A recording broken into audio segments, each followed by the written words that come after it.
We are continuing a series on trauma stewardship, and like the last two sermons, this one's a little bit longer than the average. So if you have restless souls with you that need a break, feel free to help them out. All these are recorded and will be available on YouTube very shortly. So what does trauma stewardship mean? Again, it's the daily practice of caretaking or caregiving to the souls and bodies of those who are in pain, or those who suffer, not only ourselves, but our fellow human beings, and all living things. It's an essential element of Christian discipleship, and while suffering in general is widespread, it becomes exceptionally challenging in cases of trauma, which is pain which is both terrible and inescapable, and leaves a lasting mark not only on the soul, but on the body as well. When a person is exposed to trauma, either through one major event or through perhaps many smaller repeated events, or becomes exposed simply to the trauma of others by attempting to care for them, the stress that is generated can become overwhelming on a neurophysical level. We talked about this over the last 2 weeks. The brain, the nervous system, the entire body can begin to become disordered in its attempts to survive the stress, even well after the fact. That's why we call it post-traumatic stress. Today we will consider the relationship a little bit more between mind, brain, and body, but also more tactically the specific steps, first 2 steps in fact, of trauma stewardship, which will help us to accomplish what we talked about at the end of the sermon last week, how to become stress-resilient people, as professionals call it, or what church fathers might simply say, spiritually minded and dispassionate. The two go hand in hand. So the reality that stress affects us on a physiological level should not come as much of a surprise. We speak about this intuitively all the time, right? You say, I had a visceral reaction. What's your viscera? That's your inner organs, that's your guts. So we say, I had a gut reaction, a visceral reaction. Or we say, that made my skin crawl. Had a physiological effect on it.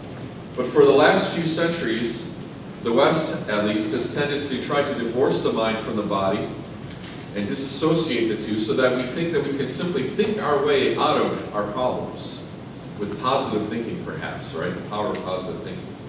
And as a result, the flip side is the body is treated like a machine that you can repair with parts and pills without addressing the psycho-spiritual and social elements of the human being.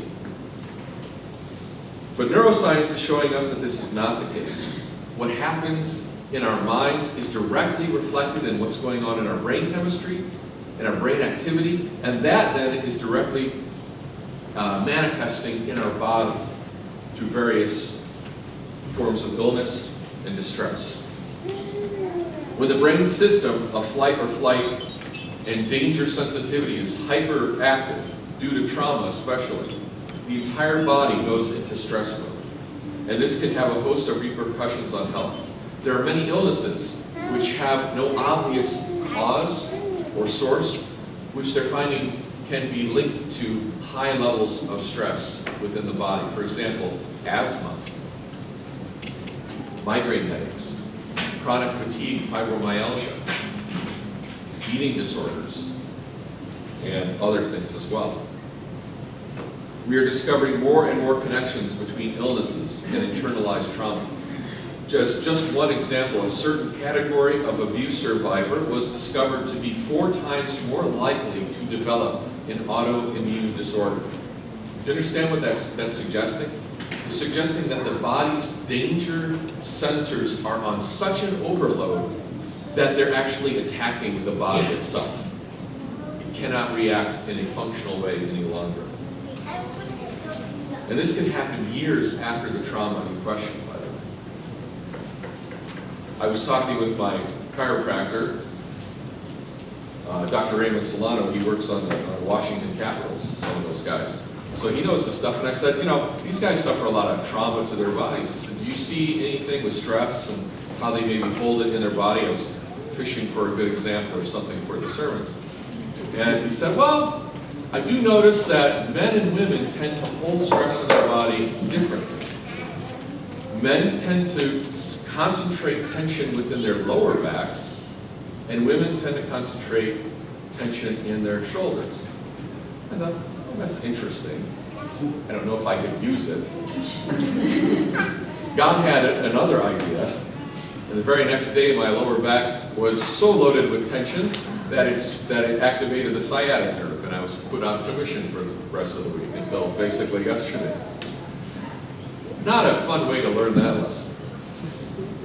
But these are just many examples. St. Paul was an example of a man who had a lot of pain and a lot of stress and a lot of abuse in his life as a Christian. And we think that because he has the word saint in front of his name, that somehow those things didn't bother him, or that somehow he wasn't affected. He was above it all. But that's not what he is telling us at all. He does not say that it was pleasant or easy. Rather, the contrary. He writes, as we see today in the second letter to the Corinthians, we are hard-pressed on every side, yet not crushed. We are perplexed, but not in despair. Persecuted, but not forsaken. Struck down, but not destroyed. Always carrying about in the body the dying of the Lord Jesus, that the life of Jesus may be manifested in our body. For we who live are always delivered to death for Jesus' sake. This is a rough picture.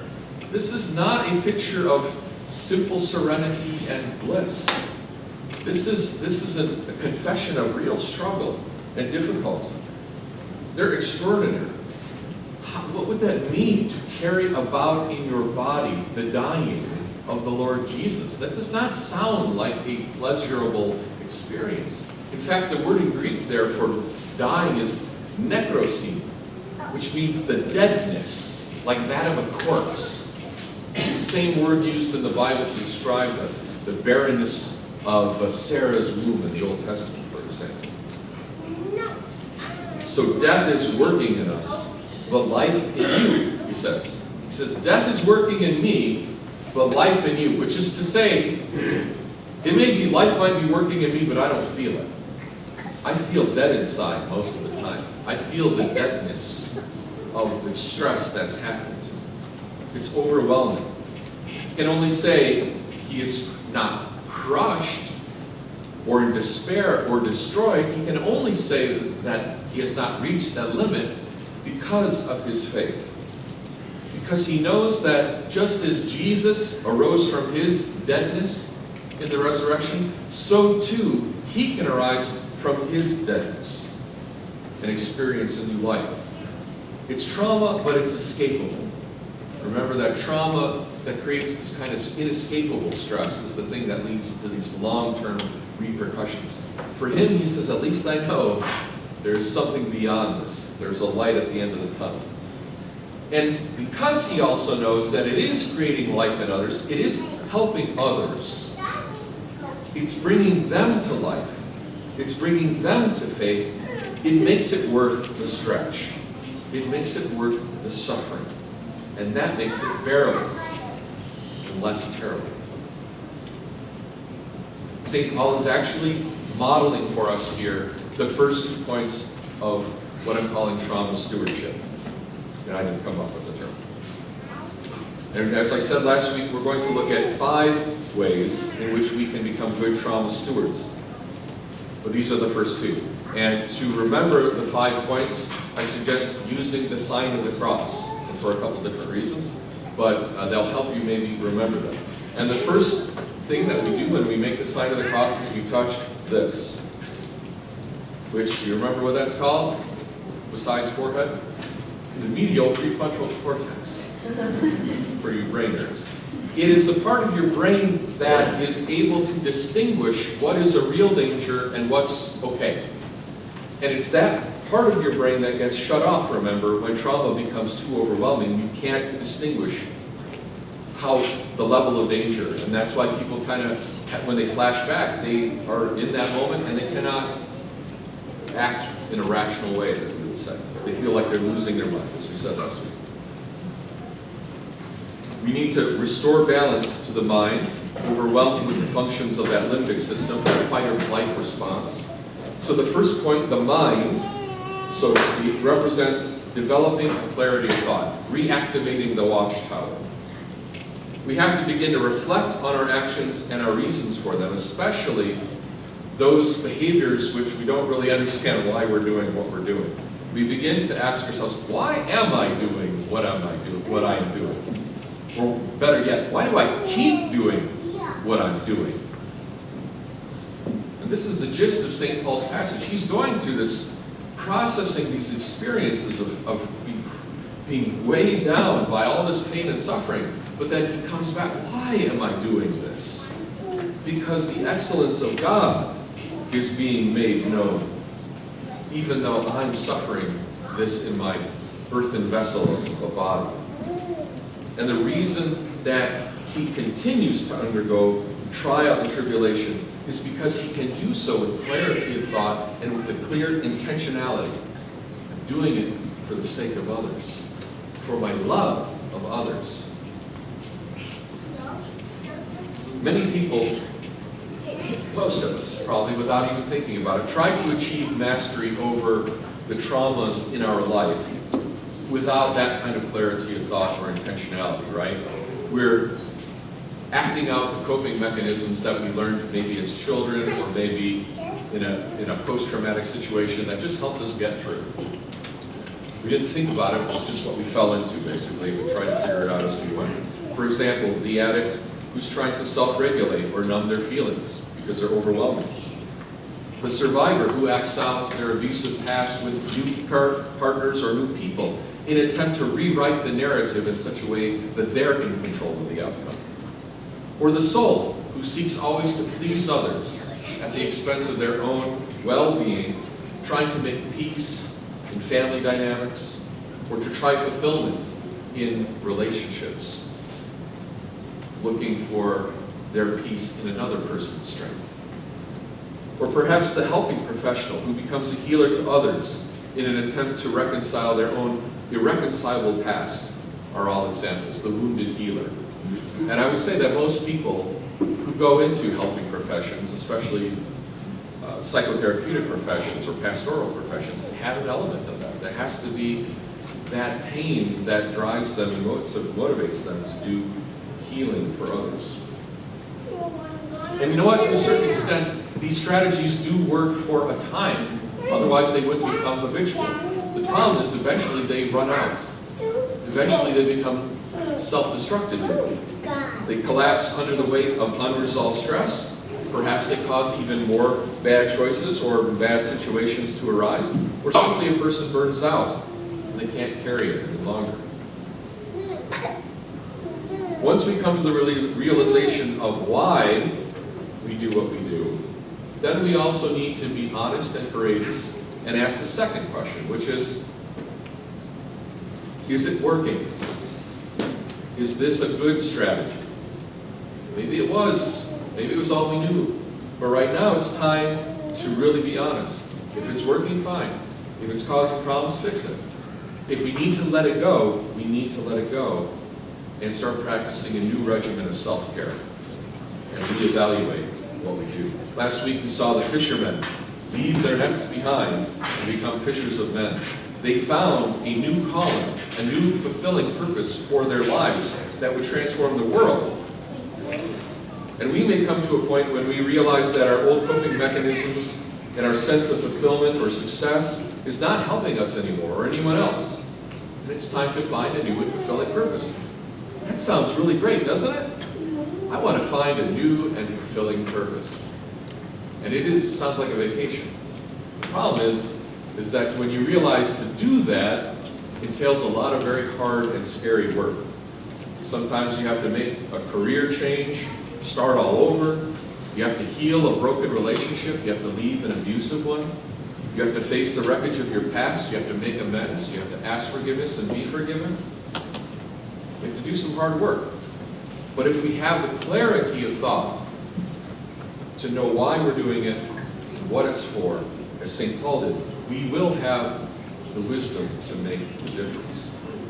And this brings us to point 2. When we make the sign of the cross, the second point we make is we bring it down here. I guess you'd call this the solar plexus or the stomach or the navel or something like that, right?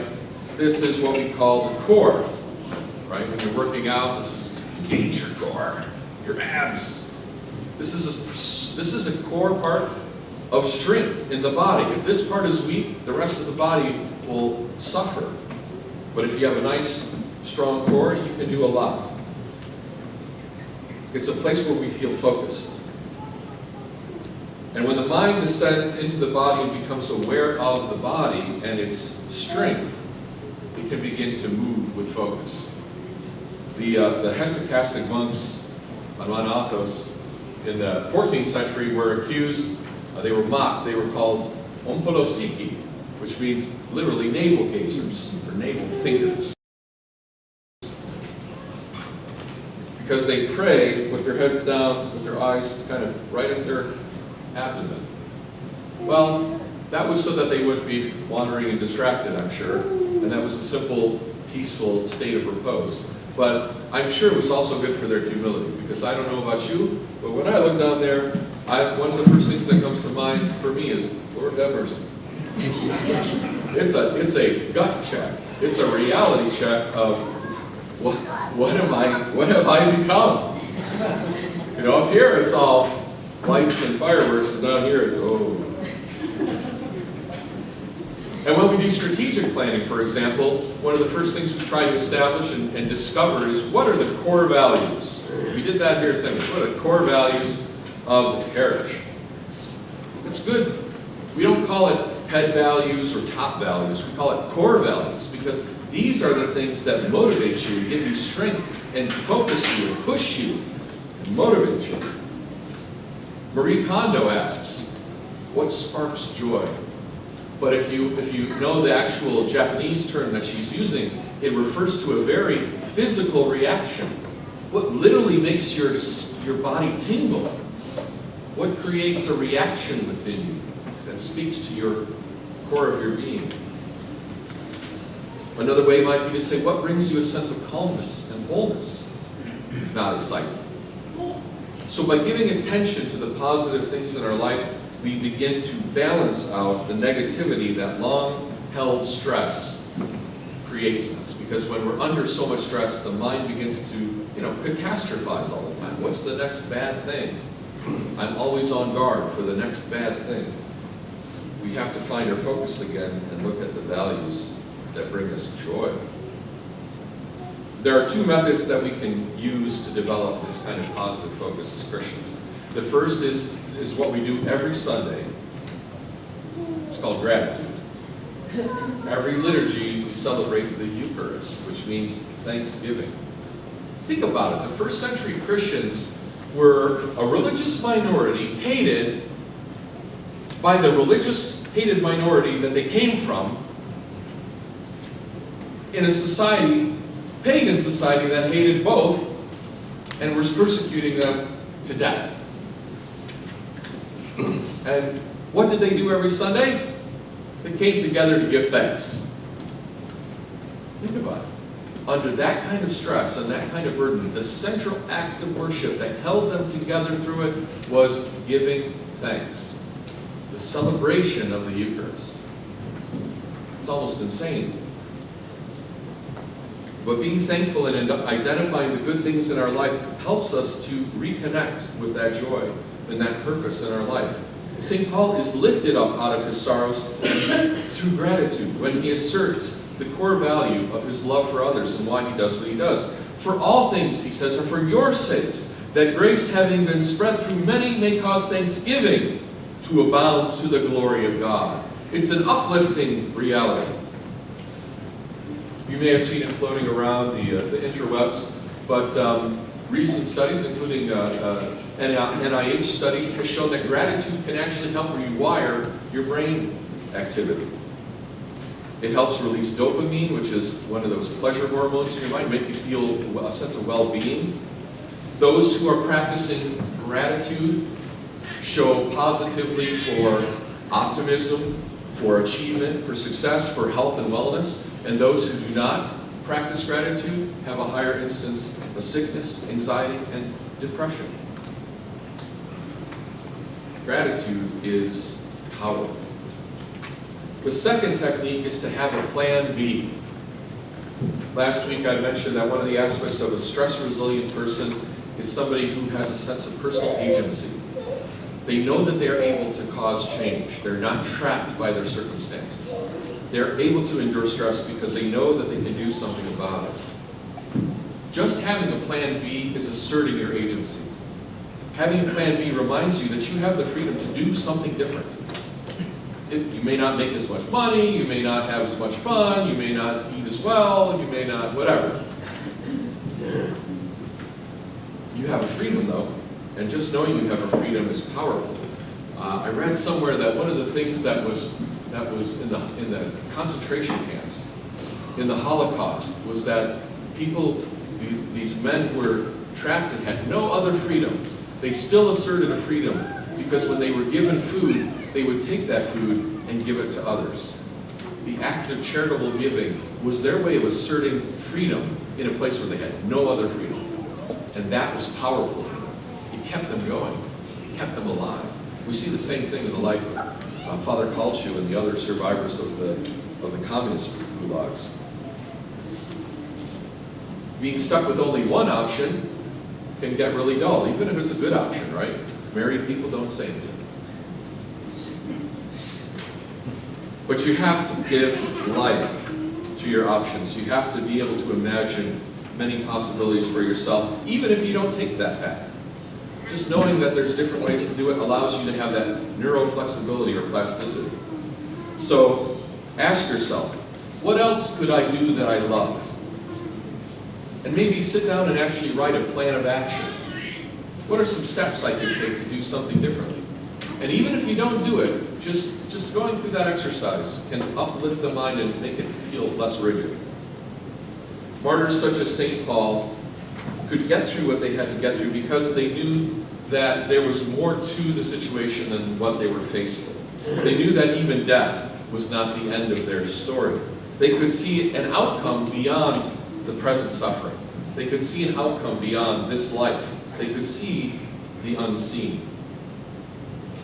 If you look at 2 Corinthians chapter 4, the verses that immediately follow today's readings are some of the most incredible expressions of what we're talking about, this kind of daily practice of trauma stewardship. St. Paul offers this, and I'll offer it as the conclusion today. He says, "Therefore we do not lose heart. Even though our outward man is perishing, yet the inward man is being renewed day by day. For our light affliction, which is but for a moment, is working for us a far more exceeding and eternal weight of glory, while we do not look at the things which are seen, but at the things which are not seen. For the things which are seen are but temporary, but the things which are not seen are eternal." We have to reach out. The kingdom of heaven is our plan B, brothers and sisters. It's our ticket out of our suffering in this life. So may God, the eternal Father, in heaven above, His only begotten Son, our Lord Jesus Christ, who came down for us, and His life-giving Spirit who dwells among us, may they help us and save us. Amen. Christ is among us.